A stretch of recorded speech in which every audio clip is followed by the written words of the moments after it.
Hi, hope you're doing well today. We're going to be looking at the whole of Matthew 23. And it's a passage where Jesus, again, flips the tables, as I've used that phrase again and again. And a long time we've seen how the scribes, the Pharisees, the Sadducees come to Jesus, trying to trip him up, trying to test him. And now Jesus begins to ask them questions. Now Jesus begins to be able to start pointing the finger at them. And it's interesting, he starts this passage talking to his disciples, and he says, to observe of the Pharisees, scribes and the Pharisees, he tells them, observe whatever they tell you, but not the works that they do, for they preach, but they do not practice. And this is really the theme of this passage, is about the hypocrisy of the religious leaders. And I think it's a really important message that we need to be aware of, because I myself am in church leadership, and we need to be so careful not to be hypocrites. And the thing is, with the Pharisees, there's a part of me that has some sympathy almost for them, because they were actually people who really did love to do the will of God. They were setting themselves apart. They were following the law. They were memorizing the scriptures.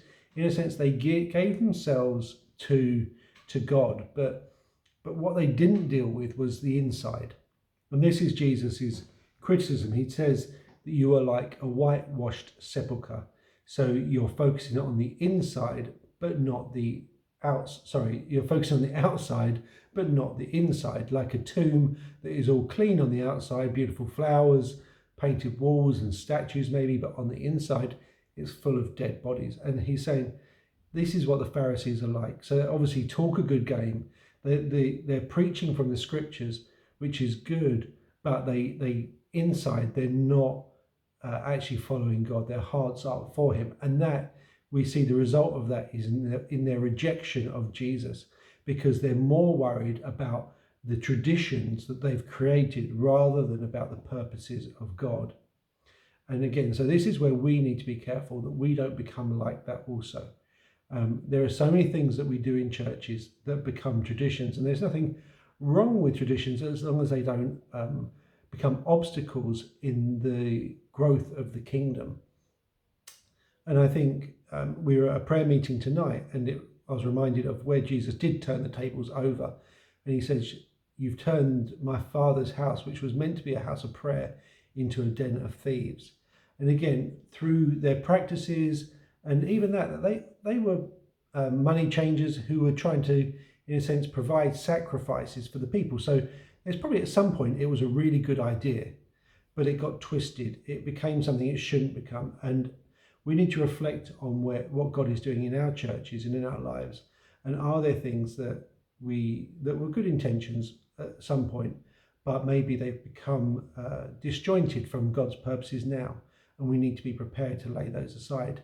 And also, therefore, when we're leading others, we're not bringing them into maybe the revelation God's given us. Because again, God will speak something to me about what I need to do to follow him, but that doesn't mean everyone needs to do it.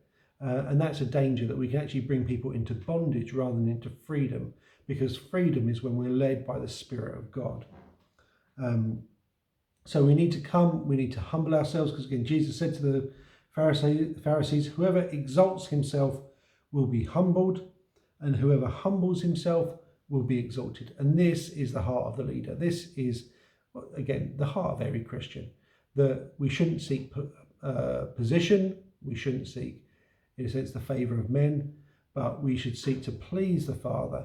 And when we do so, we will be exalted by him. And maybe not in this life, though, but in eternity.